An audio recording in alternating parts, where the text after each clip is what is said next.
I want to start by saying that all I know about my roommate is that she is a young lady, in her 20s, who works from home at late night hours, sleeps in the daytime, and is a very private person who keeps to herself.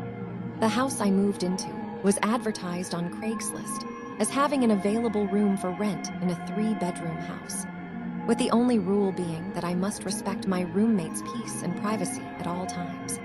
Because of her work, I am a single man in my 30s, and I myself work full-time in an office some 30 miles away from the house, in the daytime, and I'm usually asleep at the late time she works, so I really didn't think anything of it. It seemed to work all right for me. I arrived and met the landlord. He lives elsewhere, and he gave me a brief tour of the house. I was immediately impressed with it, a 2-story, older model home in a decent neighborhood, relatively well-maintained, and with shockingly cheap rent. 3-bedroom, 2-bath home. My roommate occupying the master bedroom, which includes its own private bathroom, and located upstairs at the end of a hallway, next to an unused bedroom. During the walkthrough, my landlord suggested I take the bottom floor bedroom because it is larger than the one upstairs. It's next to the home's standalone bathroom, and I won't have to share a wall with another person, which increases the likelihood that I would respect the one and only rule of residing here: don't disturb my roommate. Made sense to me. During the walkthrough, I could tell my landlord was anxious to rent the room. He had mentioned a woman lived here for 2 months, but suddenly terminated her lease without notice before moving out, which really disappointed him. I know there are questions people usually ask about a privately owned place before they move in, and in retrospect, I can think of a few big ones. But I have awful credit and have an eviction in my rental history.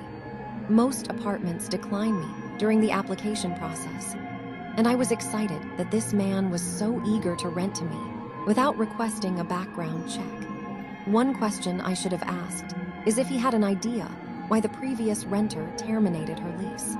Another question that I did manage to ask was if the other resident was home, and if I would be meeting her. My landlord offered only small details, like the ones I shared before about her work and quiet lifestyle, and told me her name is Elizabeth. When asking if I could meet her, my landlord replied that since it was daytime, Elizabeth was sleeping as her work schedule keeps her up all night, a graveyard shift. I thought it was strange how quickly everything happened, but there I was signing a lease with him out of desperation. I still know that my options of other places to live are very limited. At the time of writing this, I've only lived here for a little more than a month. I'll add that I to this day have never met nor have I ever seen Elizabeth. There have been times, especially in the beginning, where I've texted my landlord, asking him if he is sure that Elizabeth doesn't stay with a boyfriend half the time, or if he's sure she doesn't have some wild social life that keeps her away, if she has family nearby that she visits for periods of time, etc.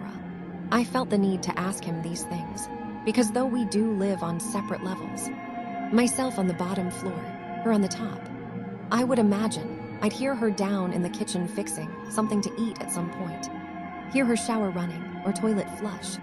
Television. Does she even have a television in her bedroom? I've lived with others before, and it's hard to avoid hearing them do normal human survival things. But I know she lives here because she moves things. I'll come home from work in the early evening, and she's nowhere to be seen, but my bedroom door is open, and there's my blanket from my bed, thrown out on the sofa, as if someone had taken it from my bedroom and used it.